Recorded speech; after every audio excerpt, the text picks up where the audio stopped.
बच्चों आज हम चैप्टर नंबर 10 के कंस्ट्रक्टेड रिस्पॉन्स क्वेश्चन समझेंगे। ठीक हो गया। ये भी बेसिकली शॉर्ट क्वेश्चन है, आपको पता है नाइन्थ में भी आपने पढ़े, लेकिन इसमें थोड़ा सा कॉन्सेप्ट होता है। सवाल number 1, why do bridges need expansion joints. जैसा कि ये डायग्राम में मैंने शो किया है, ये एक ब्रिज है और उसके अंदर ये जो बच्चे बना हुआ है ना, ये जिसको मैं ब्लू कलर कर रहा हूँ, ये क्या है? एक्सपेंशन जॉइंट है। ठीक है। तो ब्रिजेस में एक्सपेंशन जॉइंट होते हैं, बट ग्लास जार, लेकिन ये जो ग्लास का बना हुआ जार है विद मेटल लिड, जिसके ऊपर ये मेटल का ढक्कन है यानी लिड है, डू नॉट, इसमें कोई जॉइंट आपको नज़र नहीं आएगा, जबकि जॉइंट नज़र आएगा किसमें? ये ब्रिज के अंदर। इवन दो कह रहा है कि हत्ता के बोथ एक्सपीरियंस टेम्परेचर चेंजेस, दोनों मेटल के हैं तो टेम्परेचर चेंज दोनों में होगा। Discuss in terms of nature of thermal expansion, तो ऐसा क्यों है, डिस्कस आपने कर लेना। तो देखिए, ये जो है ना, ये ब्रिजेस में एक्सपेंशन जॉइंट क्यों है, और ये जो जार है इसमें एक्सपेंशन जॉइंट क्यों नहीं, इसकी रीज़न ये है कि जो ब्रिजेस होते हैं उनमें थर्मल एक्सपेंशन ज़्यादा होता है, थर्मल एक्सपेंशन इंक्रीज होता है, ज़्यादा होता है, तो टेम्परेचर से उनका जो साइज़ है, लेंथ है, वॉल्यूम है, वो जल्दी बढ़ जाता है। तो अगर वो एक्सपेंशन जॉइंट नहीं रखेंगे तो वो क्या हो जाएंगे? ब्रेक हो जाएंगे यानी टूट जाएंगे। जबकि ये जो ग्लास के जार होते हैं, इनका जो लिड होता है, ढक्कन होता है, उनमें भी उनमें भी थर्मल एक्सपेंशन होता है, लेकिन वो इतना ज़्यादा नहीं होता, तो इसलिए उनका टूटने का खतरा नहीं होता। क्या कहता है कि ब्रिजेस जो हैं वो एक्सपीरियंस करते हैं लार्ज टेम्परेचर चेंजेस, ब्रिजेस में जो टेम्परेचर का चेंज होता है वो ज़्यादा होता है, एंड एक्सपेंड और कॉन्ट्रैक्ट सिग्निफिकेंटली, और वो फैलते हैं या सिकुड़ते हैं काफ़ी हद तक। तो एक्सपेंशन जॉइंट्स आर प्रोवाइडेड, तो हम ब्रिजेस के अंदर एक्सपेंशन जॉइंट रखते हैं to allow this change in length and prevent damage, ताकि ये जो लेंथ का बढ़ना या कम होना हो रहा है ये अलाउ यानी पॉसिबल हो, और प्रिवेंट डैमेज, और ब्रिज जो है वो टूटे ना। जबकि जो ग्लास के जार्स होते हैं जिनके मेटल के लिड यानी ढक्कन होते हैं ना, दे आर स्मॉल, वो ढक्कन छोटे होते हैं, so the expansion is very small, लिहाजा जो थर्मल एक्सपेंशन है यानी उनका साइज़ बड़ा होना या छोटा होना वो बहुत थोड़ा होता है ऐसा, and usually do not cause structural problem, लिहाजा उनमें डैमेज होने का खतरा नहीं होता। Question number 2, if two liquids are heated, for example मैं बना लेता हूँ, आपके पास एक कंटेनर है जिसमें लिक्विड ए है और एक दूसरा कंटेनर है जिसमें लिक्विड बी है। आप बच्चे इन दोनों को हीट करते हैं, लिक्विड ए को भी और लिक्विड बी को भी हीट करते हैं अंडर द सेम कंडीशन, यानी एक ही तरह से हीट करते हैं, but one of them heat up faster. For example liquid A जल्दी हीट हो जाता है, faster. What does indicate about the specific heat capacity, तो जो लिक्विड फास्ट हीट होता है, हीट अप, उसकी स्पेसिफिक हीट कैपेसिटी यानी सी के बारे में क्या कहेंगे? तो बच्चे सी उसकी कम होगी, जो लिक्विड जल्दी हीट हो जाता है उसकी स्पेसिफिक हीट कैपेसिटी कम होनी चाहिए, क्योंकि स्पेसिफिक हीट कैपेसिटी कम होने से मतलब है कि थोड़ी यानी लेस हीट चाहिए, लेस हीट चाहिए गर्म होने में और ठंडा होने में। तो अगर ये लिक्विड जल्दी गर्म हो रहा है इसका मतलब थोड़ी हीट से ही गर्म हो रहा है, और थोड़ी हीट का मतलब है कि स्पेसिफिक हीट कैपेसिटी उसकी थोड़ी है यानी कम है। इसको हम पढ़ लेते हैं। If one liquid heats up faster, अगर एक लिक्विड है जो जल्दी हीट हो रहा है अंडर द सेम कंडीशन, यानी सेम कंडीशन में वो फास्टर यानी जल्दी हीट अप हो रहा है, इट मीन उसका मतलब है liquid has lower specific heat capacity, तो उसकी बचे स्पेसिफिक हीट कैपेसिटी क्या होनी चाहिए? लो यानी कम होनी चाहिए। एक ऐसा substance with lower specific heat capacity requires less heat energy to raise its temperature, तो ये ऐसा सब्सटेंस है जिसकी लोअर स्पेसिफिक हीट कैपेसिटी है तो उसको अपना टेम्परेचर बढ़ाने के लिए लेस हीट एनर्जी चाहिए, थोड़ी हीट एनर्जी चाहिए, इसी वजह से वो जल्दी हीट अप हो रहा है। समझ गए? अब हम नेक्स्ट मूव करते हैं क्वेश्चन नंबर 3 के ऊपर। कह रहा है कि why does a liquid evaporate faster when the air is dry. मतलब लेट सपोज आपके पास एक लिक्विड पड़ा हुआ है और उसके गिर्द जो हवा है यानी जो एयर है वो ड्राई है। एयर कैसी है? ड्राई है। तो आप क्या देखते हो कि इस लिक्विड की जो इवेपोरेशन है ना वो बहुत तेज़ होगी यानी जल्दी होगी। आपसे पूछा गया ऐसा क्यों? क्योंकि बच्चे जब ड्राई एयर होगी तो उसमें जो वाटर वेपर्स होते हैं ना, वाटर वेपर्स वो कम होते हैं।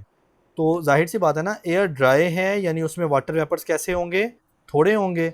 तो फिर ये जो लिक्विड है, पानी है, इसके वेपर्स ज़्यादा उड़ने की कोशिश करेंगे ताकि एयर के वाटर वेपर्स की कमी को पूरा किया जा सके।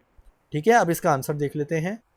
इवेपोरेशन अक्कर्स फास्टर, इवेपोरेशन तेज़ होगी when the air is dry, जब हवा कैसी होगी? ड्राई होगी। बिकॉज यानी क्योंकि dry air contain less water vapour, क्योंकि जो ड्राई एयर होती हैं उसमें वाटर वेपर क्या होंगे? कम होंगे। So this allows more liquid molecule to escape into the air easily. इससे क्या होगा कि जो लिक्विड के मॉलिक्यूल्स हैं वो एयर के अंदर एस्केप होंगे बड़ी आसानी के साथ, क्योंकि एयर के अंदर ऑलरेडी पानी के मॉलिक्यूल कम हैं। सो उनको बैलेंस करने के लिए increasing the rate of evaporation, इससे इवेपोरेशन तेज़ हो जाएगी। क्वेश्चन नंबर 4 कह रहा है कि when a piece of ice melt, for example बना लेते हैं, ये हमारे पास एक आइस का पीस है। तो आइस सॉलिड होती है ना, आइस क्या होती है? सॉलिड। तो इसके मॉलिक्यूल मैंने देखें करीब करीब बनाए हुए हैं। अब ये मेल्ट हो रहा है, मेल्ट हो रहा है मतलब ये जाके लिक्विड या वाटर बन रहा है। तो उसके अंदर मॉलिक्यूल्स कैसे होते हैं? थोड़े दूर दूर होते हैं, फासले के ऊपर होते हैं। ठीक है, तो कह रहा है कि जब पीस ऑफ आइस मेल्ट होता है ना तो टेम्परेचर डज नॉट इंक्रीज, उसका टेम्परेचर नहीं बढ़ता। Even though heat is supplied, यानी आप इस बर्फ़ को हीट दे भी जाओ, इसका टेम्परेचर नहीं बढ़ेगा जब तक कि ये पूरा लिक्विड यानी पानी ना बन जाए। वेयर डज दिस एनर्जी गो, यानी जो आप हीट दे रहे हो इसकी एनर्जी कहाँ जा रही है? And why this is important in phase change. तो ये जो फेज़ चेंज हो रहा है मतलब लिक्विड एक फेज़ है और जो सॉलिड एक फेज़ है और लिक्विड एक फेज़ है। तो ये जो फेज़ चेंज हो रहा है इसमें ये क्यों इम्पोर्टेंट है? तो आइए समझते हैं। जब बच्चे आप हीट देते हो ना तो सॉलिड के दरमियान की जो अट्रैक्शन की फोर्सेस होती हैं ना वो तोड़ दी जाती हैं इन हीट को जज़ब करके, और इस वजह से हीट अब्जॉर्ब हो रही है, हीट अंदर जा रही है, लेकिन उसका जो टेम्परेचर है वो इंक्रीज़ नहीं हो रहा, वो कांस्टेंट रह रहा है। ठीक है, और जब इन मॉलिक्यूल्स के दरमियान की जो बॉन्ड होती है वो तोड़ दी जा रही है तो ये मॉलिक्यूल दूर दूर हो जाएंगे जैसा कि लिक्विड के अंदर होता है। सो यहाँ पे जो आप हीट एनर्जी सप्लाई कर रहे हो उससे टेम्परेचर नहीं इंक्रीज हो रहा, टेम्परेचर क्या रह रहा है? कांस्टेंट। तो फिर वो हीट कहाँ जा रही है? वो हीट एनर्जी इन मॉलिक्यूल के दरमियान की जो अट्रैक्शन की फोर्स है ना उसको ख़त्म कर रही है। जब अट्रैक्शन ख़त्म हो रही है तो मॉलिक्यूल्स दूर दूर हो जाएंगे यानी वो लिक्विड के अंदर तब्दील हो जाएंगे। ठीक है, तो ये जो हीट आप सप्लाई कर रहे हो ना, चैप्टर के अंदर आपने इसको नाम दिया था लेटेंट हीट ऑफ फ्यूजन। तो मैं दोबारा से इसकी डेफिनेशन बता देता हूँ। लेटेंट हीट ऑफ फ्यूजन ऐसी हीट होती है जिससे आप सॉलिड को लिक्विड में तब्दील करते हो, टेम्परेचर को बच्चे कांस्टेंट रखते हुए। ठीक है, सो हम इसको पढ़ लेते हैं। कहता है कि द सप्लाइड हीट, जो हीट आप दे रहे हो ना वो यूज़ हो रही है to change the state from ice to ice solid to liquid, यानी आइस सॉलिड है, आप इसको लिक्विड में बना रहे हो, तब्दील कर रहे हो, यानी आप चेंज कर रहे हो स्टेट को। सॉलिड स्टेट से लिक्विड स्टेट में जा रहे हो, इंस्टेड यानी बजाय इसके रेजिंग द टेम्परेचर, तो आप टेम्परेचर नहीं बढ़ा रहे, तो ये एनर्जी कहाँ जाती है? This energy is called latent heat of fusion, हम इसको लेटेंट हीट ऑफ फ्यूजन कहते हैं। And it break the bond, और ये एनर्जी बॉन्ड्स को तोड़ रही है बिटवीन द मॉलिक्यूल, जो बॉन्ड्स मॉलिक्यूल के दरमियान होते हैं। ड्यूरिंग द फेज चेंज, जब आप फेज यानी सॉलिड फेज से लिक्विड फेज में जा रहे हो, तो जो हीट सप्लाई करते हो उससे बॉन्ड्स यानी अट्रैक्शन की फोर्सेस ये टूट जाती हैं, टेम्परेचर इंक्रीज नहीं होता। अब नेक्स्ट देखें, आखिरी सवाल है, why do electric transmission wires, जो हमारे ये वायर्स होती हैं, बिजली की तारें होती हैं, ये सैग कर जाती हैं। सैग का मतलब होता है लटक जाना, सैग का क्या मतलब होता है? लटक जाना समर के अंदर। एंड टाइटन, और टाइट हो जाती हैं विंटर के अंदर। तो आप देखें ये बिजली की तारें ऐसे नीचे को लटकी हुई हैं, तो ये कब होता है बच्चे? ये समर के अंदर होता है, गर्मियों के अंदर होता है। और यहाँ पे ये जो लिक्विड की तारें हैं ये टाइट हुई पड़ी हैं, और ये कब होता है? ये विंटर के अंदर होता है। तो आपसे पूछा गया कि समर के अंदर ये तारें सैग कर जाती हैं, लटक जाती हैं, ऐसा क्यों? और विंटर के अंदर यही तारे बच्चे टाइट हो जाती हैं, ये भी आपने बताना है। तो रीज़न ये है कि जब समर आती है तो आपको पता है कि सूरज की हीट आती है, हीट से ये जो तारे हैं ये थर्मली एक्सपेंड कर जाती हैं। एक्सपेंड करने का मतलब है कि ये खुली हो जाएंगी, ये फैल जाएंगी। जब ये फैल जाएंगी तो ये क्या करेंगी? ये ऐसे नीचे को लटक जाएंगी। जबकि विंटर के अंदर टेम्परेचर कम होता है यानी सर्दी आती है, तो ये टाइट हो जाती हैं। तो यही वजह है थर्मल एक्सपेंशन। तो कहता है कि इन समर यानी गर्मियों के अंदर हाई टेम्परेचर होता है, causes the metal wires to expand. तो हाई टेम्परेचर की वजह से ये वायर क्या हो जाती हैं? एक्सपेंड यानी फैल जाती हैं।